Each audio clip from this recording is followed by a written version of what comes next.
You see, the Quraysh are the custodians of Allah's house. So they're supposed to, and Ibrahim made dua to Allah that the people all over the world, their hearts should be softened towards this house. Okay?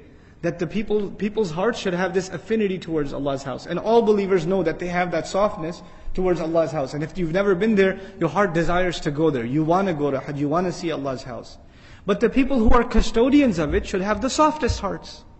They should have the softest hearts. But the thing that makes your heart hard is worldly occupation. You're busy making a buck. You're busy trying to provide for your family, things like that. So you're so busy in dunya, you don't have time for worshipping Allah, and your hearts become hard. So Allah makes their life so easy, they don't have to do anything that the other tribes have to do. The other tribes barely survive. So if these people were a starving nation, then they would only be worried about food and protecting themselves, and they wouldn't have any time to worship Allah properly. So Allah got rid of their other concerns and gave them economic prosperity, so their minds would not be occupied with that stuff. Now they can concentrate on worshipping Allah. You know, there are two kinds of people that have that amass good wealth. People that make good money and have good salary. You can do two things. Either if you have good salary, you can become even more engrossed in dunya. You have good money and you say, might as well go all out. Party, make my entire life a big party, right? And you're constantly looking to add more luxuries in your life and make more money out of the money you already have. Or you could say, man, I'm doing well.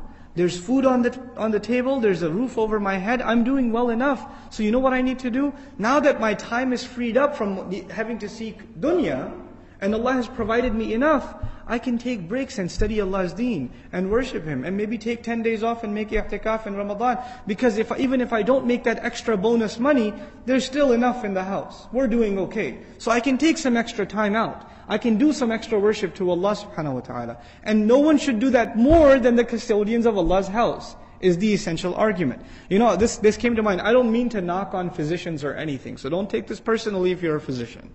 But I have a physician who's a friend who works part-time. You know, he's got a couple of kids, he works and he makes good money. He makes like a couple of $100,000 a year. Decent salary for a part-time physician, right?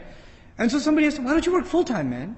He goes, yeah, I could work full-time and make 600,000, 500,000, but I'm doing okay with 200,000. And I need the rest of the time to memorize Quran and to teach my kids and to spend time with them and to do things with them.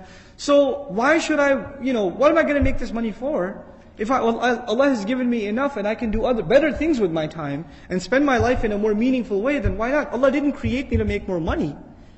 He created me for another purpose. So if I can survive doing less and do more meaningful things, why not? What a beautiful answer. Because you know what I find? People who do make a lot of money, you know what ends up being sacrificed? The family. They don't get any time. You're too busy making the money. You're too busy going out and, doing the overtime, and then sacrificing the vacation, and by the time you come home, the kids are already asleep. But before you leave for work, they haven't even woken up, and you're gone, so you don't see them. And you see them on weekends, but you're too tired because you've been working all week, so you don't get to play anything with them. Whenever they come to spend time with you, you say, go to your room. Didn't I buy you enough toys already with all that money I made?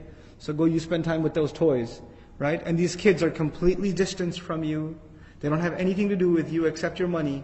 And by the time they get older and they're independent, and then you have a little bit of time, you've retired, or you want to spend some time with them, and you say, talk to me, son, for a little bit. They say, I gotta go, Dad, I don't have time.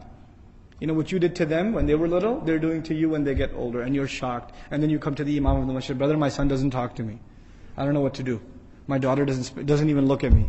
Every time I try to talk to them, they say, I'm on the phone, I'm busy, I can't talk right now. Well, you bought him the phone. And you bought him the unlimited plan too, right? So who are you blaming, right? But the idea that I'm trying to present, that third concept, is that Allah softened their hearts because they, more than anyone else, need to be economically concern-free so they can devote themselves to the worship of Allah's house and taking care of that house. That is why Allah gave